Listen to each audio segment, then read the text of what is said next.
हाँ जी, good morning. अगर सो रहे हैं तो जग जाइए, और अगर जगे हुए हैं तो चलिए आज के दिन को स्पेशल बनाते हैं। आशा करते हैं आज का दिन आपके लिए बेहतर हो और आज की शाम आपके लिए खुशनुमा हो। किसकी लाइफ में क्या चल रहा है ये बात कोई नहीं जानता, किसके अंदर किस बात का दुख है ये भी हर किसी को पता नहीं होता। लेकिन हम अपनी बातें ज़िंदगी में सबसे बताए तो नहीं जा सकते ना। लेकिन सुबह की शुरुआत अगर अच्छी बातों से की जाए तो उस दिन की तो बात ही कुछ और है।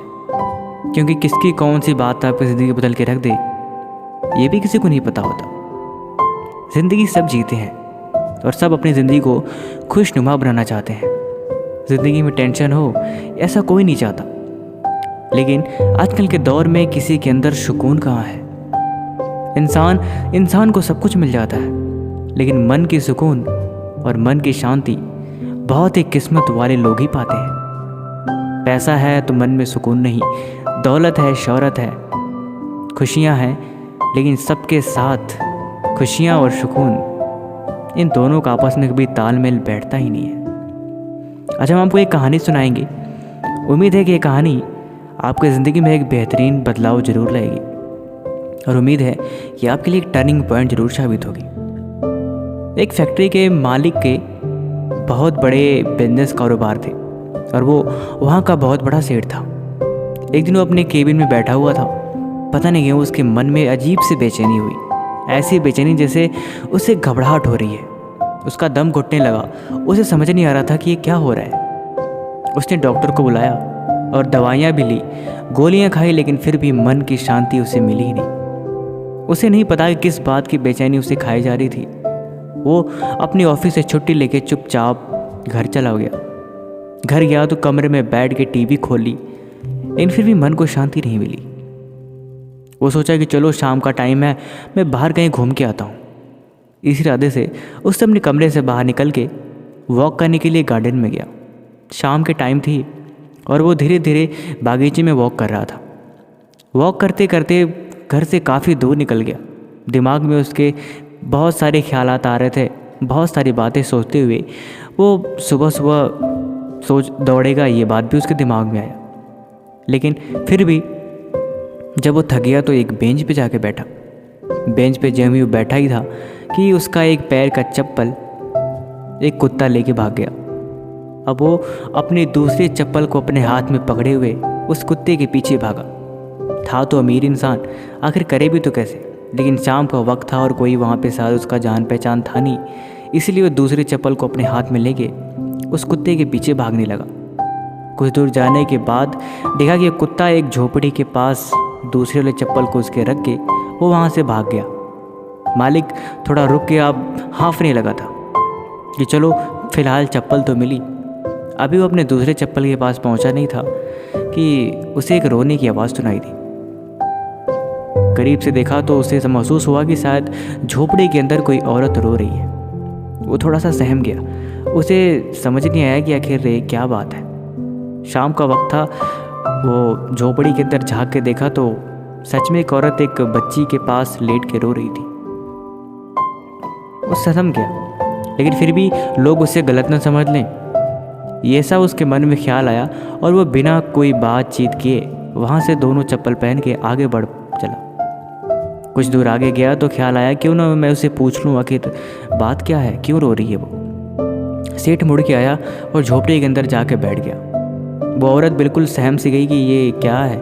तो उसने बोला, घबराओ नहीं बहन जी, मैं बस ये पूछना चाहता हूँ कि आप क्यों रो रही हैं, क्या बात है। उस औरत ने बताया कि ये मेरी 7 साल की बच्ची है जो काफ़ी बीमार है। इलाज के लिए मेरे पास पैसे नहीं है, मैं झाड़ू पोछे का काम करती हूँ और बस यही बात है और मुझे कुछ समझ नहीं आ रहा। तो उसने बोला, तुम किसी से पैसे क्यों नहीं मांग लेती, किसी से मदद मांग लो और जाके इलाज करवा लो।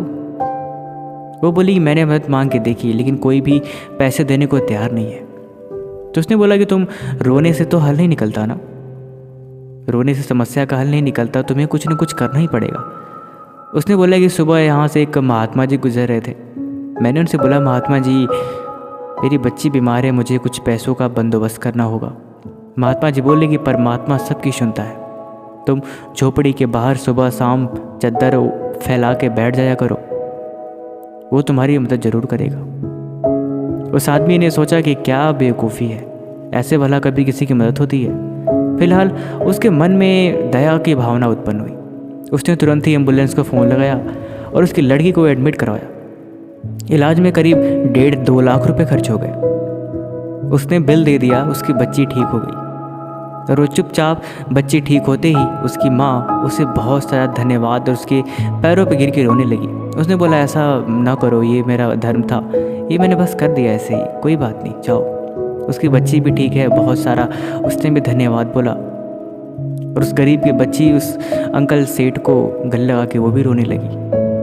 दोनों काफ़ी खुश दिखाई दे रहे थे, ऐसे जैसे ज़िंदगी में उनके एक नया सवेरा हो गया हो। दोनों घर चली गई। शेठ के सर की दर्द तो ख़त्म हो गई थी, उसके मन की घबराहट भी चली गई थी। लेकिन फिर भी वो ऑफिस में बैठे काफ़ी देर से बात सोच रहा था कि क्या यही परमात्मा है।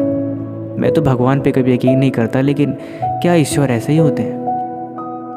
अगर ऐसे होते हैं तो मेरे मन में ऐसा भाव क्यों उत्पन्न हुआ? मुझे उसकी मदद करने की इच्छा कैसे जग गई? मैं उसकी झोपड़ी की तरफ खिंचा हुआ कैसे चला गया? अगर ईश्वर ऐसा ही है तो मैंने उसे कभी उसका नाम, जात, धर्म ऐसा पूछना जरूरी क्यों नहीं समझा? न तो कभी मेरे दिमाग में ये बात, न तो इसका जरा सा भी ख्याल आया। अगर ऐसा ही है तो इसमें कोई दो राय नहीं कि परमात्मा ऐसा ही होता है। उसे बात यकीन हो गई थी और उसे बात भी समझ आ गई कि कर्म करने के साथ साथ योगदान देना भी जिंदगी में एक अहम हिस्सा है।